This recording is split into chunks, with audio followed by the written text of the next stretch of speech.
دندون خانومو بکشیم. من نیلوفرم، 20 فکر کنم 3 سالمه.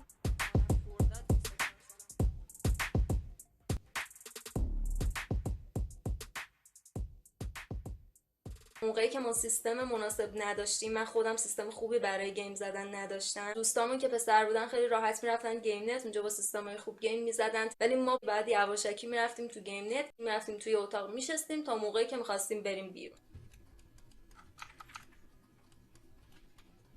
من خودم خیلی دلم میخواد گیم بزنیم، ولی بزنیم اول یه چیزی بهتون نشونم. وضعیت اینترنت منه.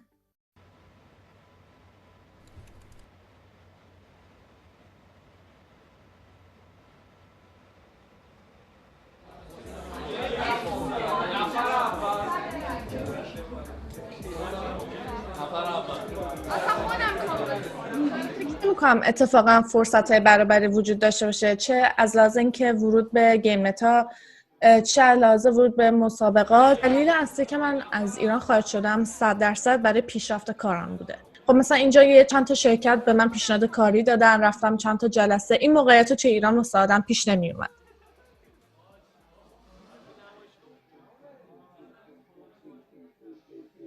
میگفتم دختر مثلا میخندیدم به میگفتم بابا تو از اصلا وایس چنجر زدی، ما دختر گیمر نداریم توی ایران. چرا شوهر نمی‌کنی؟ برو عروسک بازی تو بکن، تو باید بری الان ظرف تو بشوری. اون تأثیری که اون موقع باید روی کسایی مثل من یا بقیه دخترها میذاشت متاسفانه گذاشت.